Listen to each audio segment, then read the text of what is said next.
अस्सलाम वालेकुम नाज़रीन। बदलता है रंग आसमां कैसे कैसे।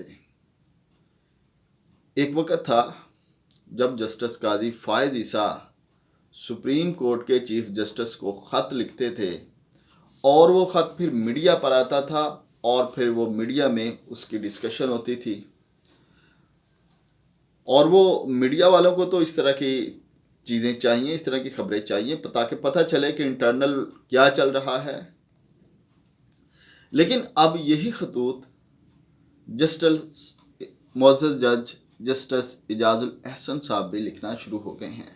उन्होंने अपना एक ख़त लिखा है चीफ जस्टिस के नाम सुप्रीम कोर्ट के रजिस्ट्रार को, और उन्होंने ये एतराज़ किया है कि जो आर्मी एक्ट वाला बेंच बना है ना 6 रुकनी, उसमें जो सीनियरिटी का असूल है उसको फॉलो नहीं किया गया।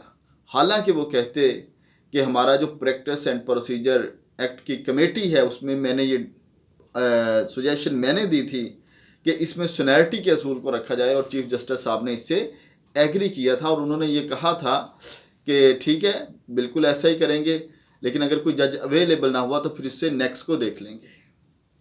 अब ये बात तो पता नहीं कि चीफ साहब ने बिल्कुल ऐसे ही किया होगा, काजी साहब ने, लेकिन क्या इसको दोबारा कमेटी में आना चाहिए था? दोबारा कमेटी में तो आने का कहीं जिक्र ही नहीं है, वो तो बेंच बन के उसका अनाउंस कर देना था।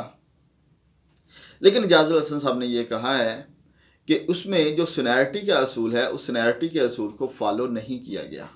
अब जो सीनियरिटी का असूल है ये कौन कहता था? ये काजी फ़ायज़ ईसा कहते थे, और वो शुरू से कहते आ रहे हैं। उन्होंने ये भी स्टांस लिया था कि जो हाई कोर्ट से जजेस की सुप्रीम कोर्ट में एलिवेशन होती है ना, वो भी on the basis of the seniority होनी चाहिए। जबकि जस्टिस इजाज़ुल एहसन का उमर अता बंदयाल के दौर में जो साबिक चीफ जस्टिस थे, ये मौक़िफ़ था कि सिर्फ सीनियरिटी ही सब कुछ नहीं होती, और भी बहुत सारी चीज़ें होती हैं जिनको देखना पड़ता है। उसकी कारकर्दगी को देखना पड़ता है, उसने कितने मुकदमात सुने हैं, उन्हें उसने क्या ऑब्जर्वेशन दी है। तो वो कहते हैं कि सिर्फ सीनियरिटी, इजाज़ुल एहसन साहब ये कहते थे कि सिर्फ सीनियरिटी काफ़ी नहीं होती, ठीक है। और यही वही इजाज़ुल एहसन साहब हैं जो ये कहते थे कि चीफ जस्टिस जो है वो मास्टर ऑफ द रोस्टर होता है, यानी कि वो अकेला ही होता है, चाहे वो स्याह करे या वो सफ़ेद करे। फिर यही जो प्रैक्टिस एंड प्रोसीजर एक्ट है, इस एक्ट की राह में रुकावट जस्टिस उमर अता बंदयाल बने रहे।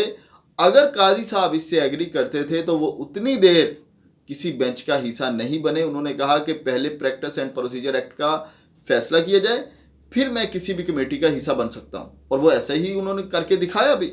इवन के ये जो उमर अता बंदयाल साहब ने जो बेंच लास्ट उनको इंक्लूड किया था, यही वो आर्मी केसेस वाला, तो इससे वो यही कह के उन्होंने बाइकआउट किया था कि पहले उस एक्ट का फैसला किया जाए कि आर्मी एक्ट का तो फैसला होगा, लेकिन जो प्रैक्टिस एंड प्रोसीजर एक्ट है वो किस बेस के ऊपर है उसको पहले बनाएं, और फिर उन्होंने कहा था कि या इसको फुल कोर्ट बनाएं।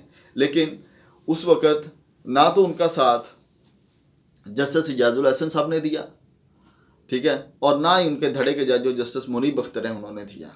लेकिन अब वो कह रहे हैं कि सब कुछ जो है वो सीनियरिटी के असूल के मुताबिक होना चाहिए। तो देखें, एक आपका जो स्टांस है ना, फिर वो वही रहना चाहिए। इससे यही पता चलता है ना फिर कि सुप्रीम कोर्ट के जजेस की कल कुछ ऑब्जर्वेशन होती हैं और आज कुछ होती हैं।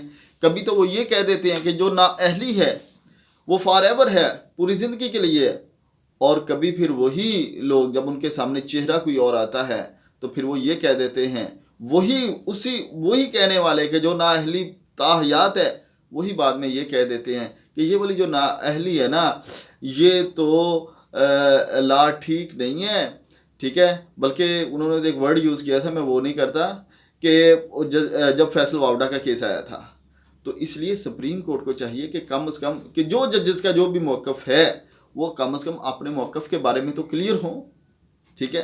जो भी उनका मौक़िफ़ हो, हम हमारी सर आंखों के ऊपर वो हमारे मुअज़्ज़ज़ जजेस साहिबान हैं, हम उनका रिगार्ड करते हैं, लेकिन कम से कम कोई एक मौक़िफ़ तो रखें। ये तो नहीं है कि आज कल उमर अता बंदयाल साहब से जब वो उनके बेंच के में बैठते थे तो वो मास्टर ऑफ द रोस्टर उनको कहते थे, सिनेरिटी को वो रिजेक्ट कर देते थे।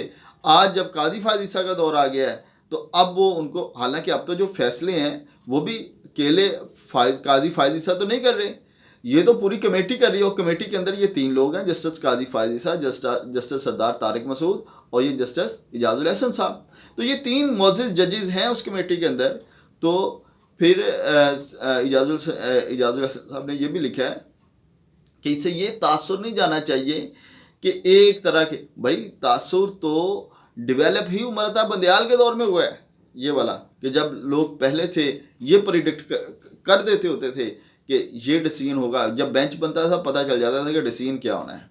ठीक है, तो इसलिए हम तो यही एक्सपेक्ट करते हैं कि हमारी जो आला अदलिया है, जो मुल्क की सबसे बड़ी अदलिया है, वो इसके बारे में क्लियर हो। लेकिन बदलता है रंग आसमां कैसे कैसे, ये बात हकीकतन कभी कभी तो बिल्कुल सच साबित होती है, और अभी ये सच साबित हुई है सुप्रीम कोर्ट के ऊपर। अस्सलाम वालेकुम।